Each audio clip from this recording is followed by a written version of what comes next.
Criado em 2006, o Museu da Imagem e do Som de Cuiabá, Lázaro Papazian, abriga em seu acervo documentos fotográficos e sonoros que retratam a cidade desde 1910 até os dias atuais. Localizado no centro histórico da capital, o museu ocupa uma das construções mais significativas da cidade, o sobrado do alferes Joaquim Moura, na Rua Voluntários da Pátria. Conheça mais sobre esse ponto turístico da nossa cidade.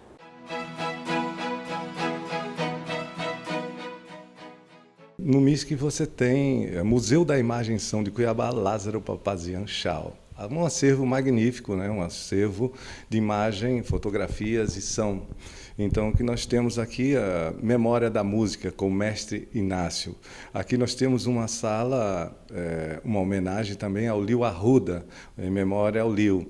Aí, na parte de cima, nós temos a Memória do Cinema, trazendo a história do cine-teatro. Temos a Memória da Rádio, a Voz do Oeste também.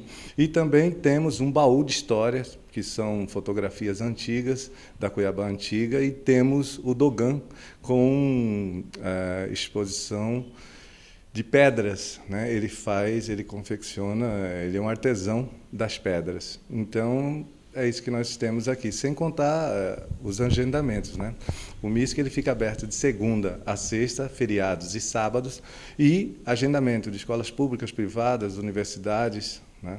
E aí, o MISC está aqui na Voluntário da Pátria, 79, e todos estão convidados para vir visitá-lo. O MISC ele foi Casa dos Alferes Joaquim de Moura. Em 1910, a família Pelagieri compra esse prédio aqui, esse casarão, né, e transforma em residência. Então ele já foi açougue, já foi residência, já foi várias outras instituições no MISC.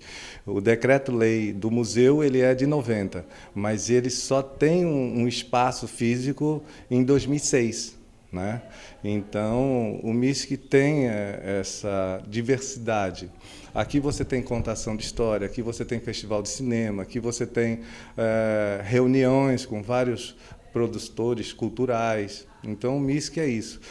O respeito para com as diferenças. Ao mesmo tempo que você tem uma exposição, você tem um sarau. Ao mesmo tempo que você tem um sarau, você tem aulas de violão, você tem aulas de viola. Então, o MISC é isso, é o respeito para com essas diferenças e a valorização da cultura cuiabana. A gente agradece muito ao seu amigo, ao Ivan Belém. Ivan Belém foi o coordenador aqui também, 2009, 2010, então ele nos ajudou muito. Ele, o seu Hélio Pimentel, guardião do museu, já aposentado.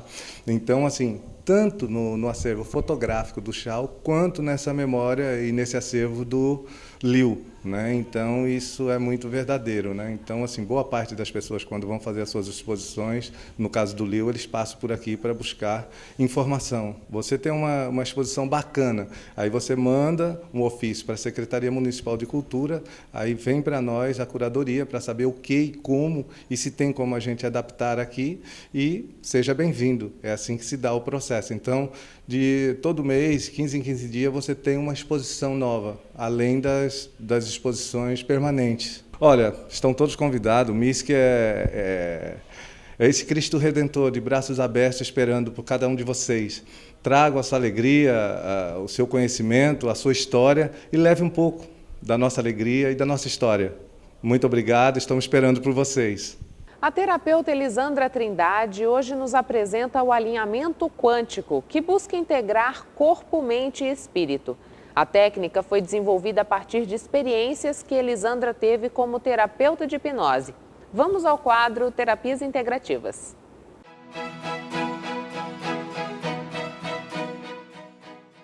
O alinhamento quântico é uma terapia que visa, justamente como o nome diz, alinhar o lado energético, né? Alinhar razão e emoção. O conflito ele surge quando a pessoa pensa de um jeito e sente de outro. Ela fica sem saber o que fazer. E o campo é inteligente, ele fala por si. E a terapia justamente faz uma pesquisa nesse campo. Como conduzir essa situação, como resolver esse conflito. Quando a pessoa pede um atendimento individual, né, eu faço uma conversação antes, faço um relaxamento, né, através da hipnose terapêutica, e em seguida passo ao alinhamento quântico. Há pessoas em que elas mesmas conseguem acessar o seu subconsciente, acessar essas imagens mentais, e outras não. Quando as pessoas não conseguem, eu faço por elas através da telepatia, acessando o campo quântico. A hipnose significa sugestão. E o alinhamento, o campo quântico é uma sugestão. O terapeuta ele fica sugestionado por esse campo, ou seja, é uma sugestão. O campo vai mostrar como resolver aquele conflito. É uma terapia intuitiva. E no momento de uma terapia coletiva, onde mais pessoas participam, todas se tornam terapeutas umas das outras. E é um movimento bem mágico. No campo familiar, no campo organizacional, pessoal, desenvolvimento pessoal, traumas, medos, confusões mentais, crenças limitantes, são vários os motivos.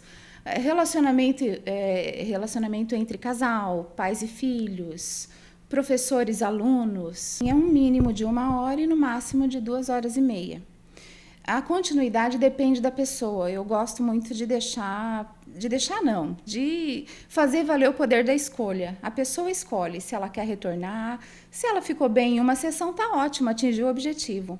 Mas tem pessoas que pedem, eu preciso 1 vez na semana, a cada 15 dias, 1 vez no mês, ou quando sente necessidade. Eu estou à disposição. Eu tive uma sala de intervenção psicopedagógica, minha pós-graduação é psicopedagogia. E trabalhei 5 anos, primeiro 5 anos com uma franquia e depois 5 anos por conta própria. E eu já fazia essas sugestões aos alunos, no que se refere ao âmbito escolar, para que eles acreditassem neles, no potencial deles mesmos. E eu via que dava certo. Aí eu comecei a pensar em me aprofundar nisso. Fui me aprofundando, quando surgiu uma oportunidade, eu fiz um curso aqui em Cuiabá, uns 2 anos e meio, né, tem pouco tempo, e eu comecei a resolver questões minhas através da auto-hipnose. E auxiliando os alunos, comecei também a atender os pedidos dos pais, e aí chegou um momento que eu tive que optar. Ou eu ficava com a sala de intervenção, ou eu passava a ser terapeuta. E eu optei, fui fazendo aquela mudança gradativa, né? Porque o cordão umbilical ainda fica. E eu fiquei como terapeuta mesmo. Estou gostando, consigo auxiliar a minha família, os meus familiares, as pessoas próximas. E vou além, né? Outras pessoas que eu nem conheço. Aos 34 anos, Kate Daniele superou 2 acidentes vasculares cerebrais. Teve a sorte de não ficar com nenhuma sequela, mas precisou ser forte. A experiência trouxe lições que mudaram a forma dela se relacionar com o mundo e principalmente com a família. O susto despertou em Kate principalmente a necessidade de externar ao outro o amor que sente. Vem comigo conhecer essa história de superação?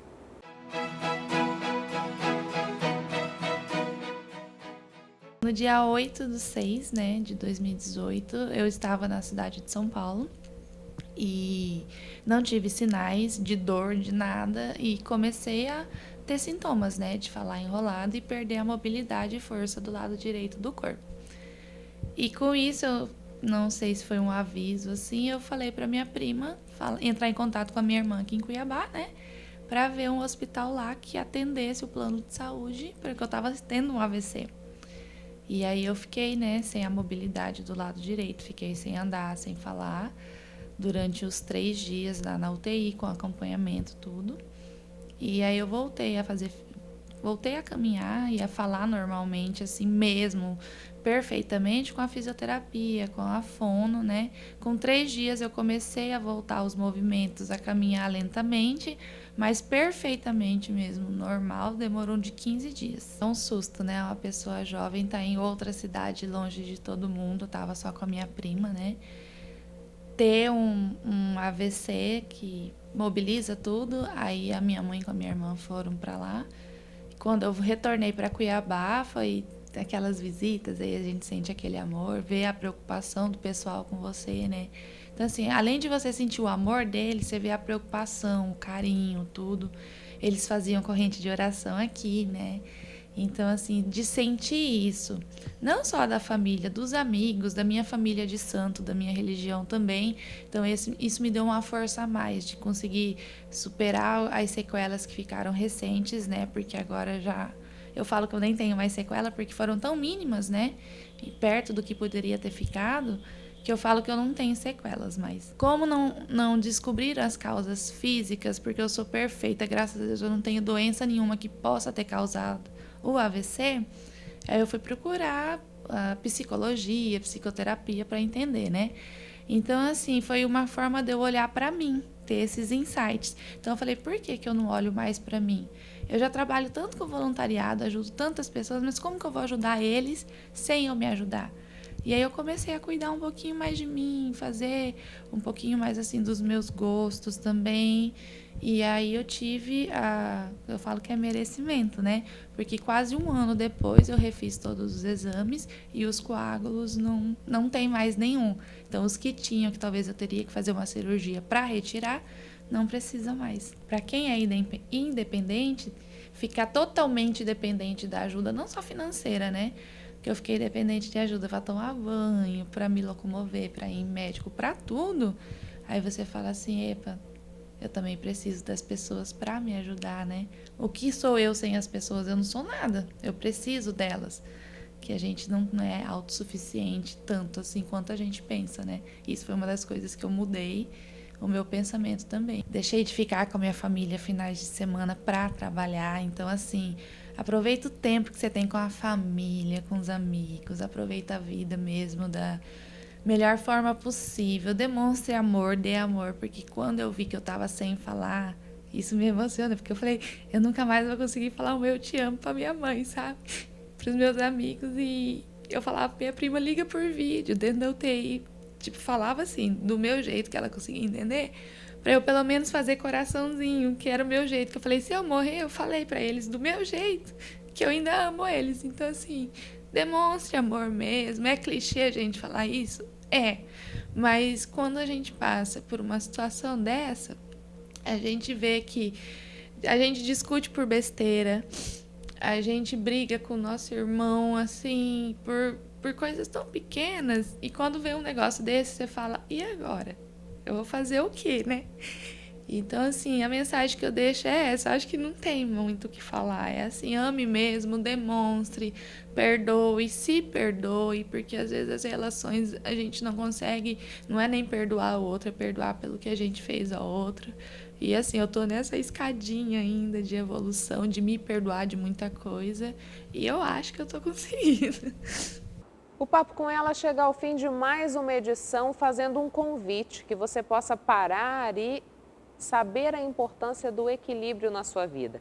Hoje a gente falou um pouquinho sobre o uso das tecnologias e como ele pode ser benéfico ou maléfico de acordo com o tempo ou a finalidade que você atribui a essa tecnologia. Eu te espero na próxima semana, às 10 horas da noite, aqui na TBO, para que a gente possa continuar esse nosso bate-papo.